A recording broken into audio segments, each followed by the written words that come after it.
بسم اللہ الرحمن الرحیم۔ السلام علیکم فائو کلاس۔ آج ہم ایمانیات و عبادات میں آخرت کے موضوع پر پڑھا تھا، اس کے ہم مشقی سوالات دیکھ لیتے ہیں۔ درست جواب پر درست کا نکال لگائے۔ اور یہ دنیا ہے بے مقصد جگہ، عارضی جگہ، مستقل جگہ اور کھیل کود کی جگہ۔ یہ دنیا ہے عارضی جگہ۔ ایک نیک لوگوں کو انعام میں ملے گی جنت، زمین، جائیداد، گاڑی، جنت ملے گی۔ اور انسان کو دنیا میں بھیجا گیا ہے کھیل کود کے لیے، عیش و عشرت کے لیے، آزمائش کے لیے، کھانے پینے کے لیے، آزمائش کے لیے۔ حدیث کے مطابق دنیا میں زندگی بسر کرو مسافر کی طرح، فقیر کی طرح، رئیس کی طرح، بادشاہ کی طرح، مسافر کی طرح۔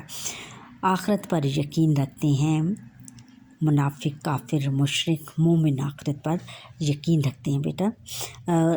خالی جگہ پر کریں۔ آخرت پر ایمان لائے بغیر کوئی شخص ڈیش نہیں ہو سکتا، مومن نہیں ہو سکتا۔ ہر آخرت کی زندگی ڈیش ہے، ابدی ہے۔ دنیا عمل کی جگہ اور آخرت ڈیش کی جگہ ہے، بدلے کی جگہ ہے۔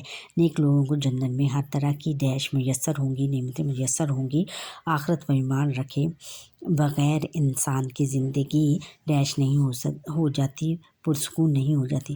مختصر جواب لیں۔ آخرت پر ایمان رکھنے کا مطلب ہے، آخرت پر ایمان رکھنے کا مطلب یہ ہے کہ اس دن اس بات پر یقین رکھا جائے کہ دنیا کی زندگی عارضی ہے، یہ ایک دن ختم ہو جائے گی اور تمام انسان دوبارہ زندہ ہوں گے اور ان سے ان کے ایک ایک اعمال کا بدلہ لیا جائے گا۔ اور پھر ہے حدیث مبارکہ کی روشنی میں دنیا کی حقیقت کیا ہے؟ حدیث مبارکہ کی روشنی میں بیٹا دنیا کی حقیقت یہ ہے کہ حضور نبی اکرم صلی اللہ علیہ وآلہ وسلم نے فرمایا، دنیا میں اس طرح زندگی بسر کرو جس طرح اجنبی یا چلتا مسافر۔ اجنبی کس کو کہتے ہیں؟ ہم اس کو کہتے ہیں نا بچوں جس کے ساتھ ہماری کوئی جان پہچان نہ ہو، جو راستے میں ہمیں مل جاتا ہے، کوئی راستہ پوچھتا ہے تو وہ راستہ پوچھ کر فوراً اپنے راستے پر چلا جاتا ہے۔ اس کو جب پتہ چلتا ہے اس کو اپنے راستے کی راہ لیتا ہے۔ اسی طرح حضور نبی اکرم صلی اللہ علیہ وآلہ وسلم نے کہا ہے کہ ہمیں زندگی ایک اجنبی کی طرح گزارنی چاہیے، پھر چلتا مسافر اور چلتے مسافر کی طرح بھی ہمیں زندگی گزارنی چاہیے، کیونکہ زندگی جو ہے وہ آخرت تک پہنچنے کا ایک راستہ ہے اور اس پر ہم ایک مسافر کی طرح چل رہے ہیں دنیا میں۔ آخرت اور اس دنیا کے راستے پر چل کر ہم نے آخرت تک پہنچنا ہے۔ اچھا، قرآن مجید میں موجودہ آخرت کے کوئی سے 3 نام لکھیں۔ قرآن مجید میں موجود آخرت کے کوئی سے 3 نام درج ذیل ہیں۔ یوم القیامت، اس سے مراد یہ ہے کہ قیامت کے دن بچوں اس طرح ہوگا کہ تمام زمین پھٹ جائے گی اور جو پہاڑ ہیں وہ روئی کے گھالے بن جائیں گے اور ہر چیز تہس نہس ہو جائے گی۔ مردے جو ہیں اپنی قبروں سے اٹھ جائیں گے اور دوبارہ زندہ کیے جائیں گے اور تمام لوگ محشر کے میدان میں اکٹھے ہوں گے اور ان سے ان کے ایک ایک عمل کا بدلہ لیا جائے گا۔ تمام اعمال، اگر کسی نے نیک عمال کیے ہوں گے تو ان کو جنت ملے گی اور برے اعمال کرنے والوں کو دوزخ میں ڈالا جائے گا۔ اور یوم الحساب، پھر یوم الحساب ہے، قیامت کو یوم الحساب بھی کہتے ہیں۔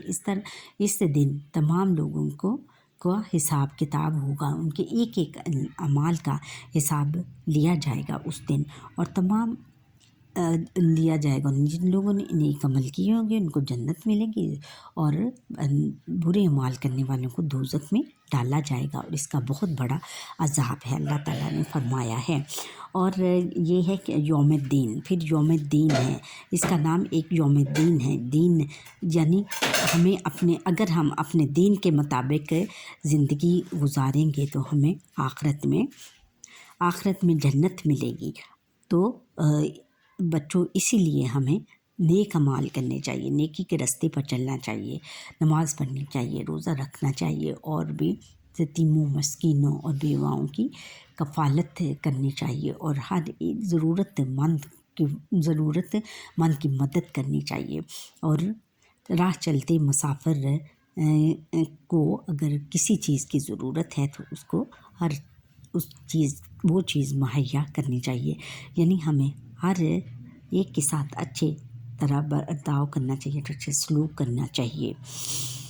اچھا، اب آخری ہے کہ آخرت میں کامیابی کا انحصار کس بات پر ہے؟ آخرت میں کامیابی کا انحصار بچوں نیک اعمال پر ہے۔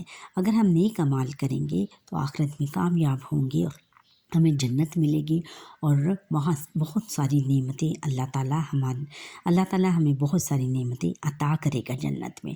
اگر ہم برے اعمال کریں گے تو ہمیں دوزخ ملے گی اور وہاں بہت بڑا عذاب ہے، اور ہمیں ایک آگ میں دھونسا جائے گا اور ایک ایک اعمال کا بدلہ ہم سے لیا جائے گا۔ نیکی، اگر ہم نے ذرا بھر بھی نیکی کی ہے تو اس کا بدلہ ملے گا، اگر ہم نے ذرا بھر برائی کی ہے تو اس کا بھی بدلہ ہمیں ملے گا۔ اچھا بچوں، یہاں پر ہی ہمارے آج کے لیسن کا وقت ختم ہوا۔ آپ مجھے لائک، سبسکرائب، بیل آئٹن پر کلک کریں، کمنٹ کرنا نہ بھولیے گا، اور میری ویڈیو پوری دیکھا کریں۔ اللہ حافظ۔